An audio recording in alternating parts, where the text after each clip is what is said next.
(1922년) 인도의 고고학자 라칼다스 바너지가 놀라운 장소를 발견합니다. 약 4,500년 전 건설된 것으로 추정되는 4대 문명 중 하나인 인더스 문명의 유산으로 불리는 고대 도시인 모헨조다로를 발견한 것입니다. 모헨조다로는 초기 문명 중 하나로 인류 최초의 계획 도시로 건설되어 전성기 때는 약 4만 명의 인구가 거주한 것으로 추정하고 있습니다. 1925년부터 영국의 고고학자 존 마셜이 주도하며 본격적인 발굴이 시작됩니다. 그리고 기원전 고대인들이 남긴 놀라운 흔적들이 발견됩니다. 모헨조다로는 동시대의 다른 문명이 흙이나 나무를 이용해 주거 공간을 건설한 것과 달리 구운 벽돌을 정교하게 맞추어 견고한 건축물을 지었다는 점은 학자들이 놀라기에 충분했습니다. 거주시설, 상업, 행정, 교육, 종교시설 등의 다양한 건축물과 도시의 청결, 위생을 유지하기 위해 배수시설도 굉장히 잘 갖추어져 있었습니다. 각 가정의 하수가 도로 쪽으로 모이며 도시 외곽의 강으로 흘러가도록 설비되어 있고 인류 역사상 최초의 공중 목욕탕이 존재합니다. 하지만 활발한 발굴이 이루어질 것으로 생각되던 모헨조다로는 1965년 이곳을 관리하던 파키스탄이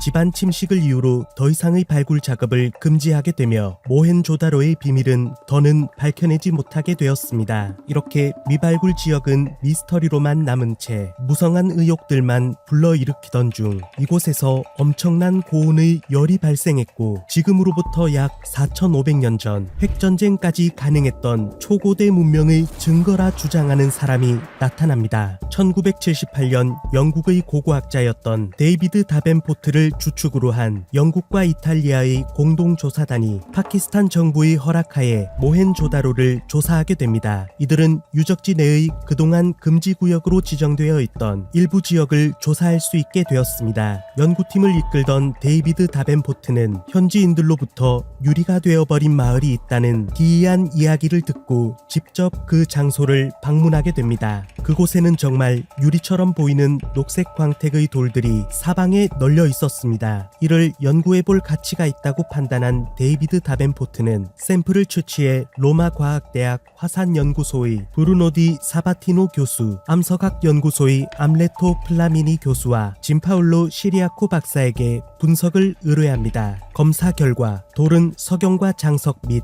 유리 재질로 된 광물로 밝혀집니다. 놀라운 사실은 이 돌에 가해진 열의 온도만 최소 1400도 이상에 달하는 것으로 드러나게 됩니다. 더욱 놀라운 점은 외형으로 볼 때 1400도 혹은 그 이상의 초고온이 단시간에 가해져 만들어진 것이라는 충격적인 결과를 얻어냅니다. 외부에서 가해진 열은 마치 폭발하듯 돌과 모래알갱이들을 일그러뜨리며 형성된 것으로 보인다고 설명했습니다. 이 결과를 전달받은 데이비드 다벤포트는 기원전 그만한 온도를 내며 타오를 수 있는 것이 무엇인지 가정해 보았지만 어떠한 조건에도 들어맞지 않았습니다. 연구를 진행하던 그는 이 정도의 규모와 폭발은 단 한 가지뿐이라 판단하고 결론을 내립니다. 결국 그는 학계의 비난을 감수하고 이것은 고대 핵폭발의 결과라고 주장합니다. 이만한 흔적을 남길 정도의 열파와 충격파를 한순간에 발생시킬 수 있는 폭발물은 핵무기밖에 없다. 그는 결정적인 증거로 모헨조다로에서 발견되는 녹색빛의 유리 결정체인 트리니타이트를 예로 들었습니다. 고온으로 모래가 녹았다 응고되는 과정에서 생기는 유리화된 암석으로 트리니타이트는 다른 유리 결정체와는 달리 방사능 성분을 포함하고 있어 핵실험 현장에서 부산물로 많이 발견됩니다. 그의 주장대로라면 초기 인류 문명에서 핵폭탄에 버금가는 위력의 폭발이 발생했다는 주장이었습니다. 또 다른 근거로 1927년 유적지 외곽에서 44구의 유골을 발견하는데 유골들은 매장된 상태가 아니라 집과 도로에 방치된 채 발견되었습니다. 대다수가 얼굴을 바닥으로 향한 엎드린 모양으로 일부의 유골에서는 큰 외상 없이 그을린 흔적들이 발견되고 또 마치 죽음을 예견하듯 서로의 손을 잡은 채 발견되었습니다. 이 유골들을 분석했던 학자들은 큰 재앙이 마을을 덮친 것처럼 보였고 도저히 도저히 설명할 수 없는 높은 수치의 방사능 또한 발견되었다고 주장했습니다. 그러며 데이비드 다벤포트는 또 다른 핵전쟁을 묘사하는 인도 고대의 서사시 마하바라타를 예로 들며 이것은 필시 고대의 핵전쟁을 의미하는 것이 아니냐는 주장입니다. 처음 이를 믿지 않는 학자들은 화산 폭발이나 화재 때문이라는 가설을 제시합니다. 하지만 문제는 모헨조다로 근처에서 대규모의 화산 폭발은 없었던 것으로 조사되었고 더욱이나 화산 폭발로 인해 유골에서 높은 수치의 방사능이 측정될 리도 없었습니다. 그리고 운석 충돌의 가능성도 제시되었지만 이 또한 모헨조다로 지역에 운석 충돌 시 발생하는 크레이터가 없었기에 충분한 설명이 되지 않는다고 반박합니다. 하지만 얼마 못 가 데이비드 다벤포트의 주장에 문제점들이 드러나기 시작합니다. 그가 주장했던 유리가 된 마을을 제외한 나머지 구역에서는 핵폭발이 발생한 흔적을 전혀 찾아볼 수 없었습니다. 또한 핵폭발과 같은 거대한 폭발이라고 보기에는 구역의 규모도 상당히 좁은 편이었습니다. 심지어 데이비드 다벤포트가 방문했다는 유리로 된 마을이 정확히 어디인지 그 누구도 아는 이가 없었습니다. 오로지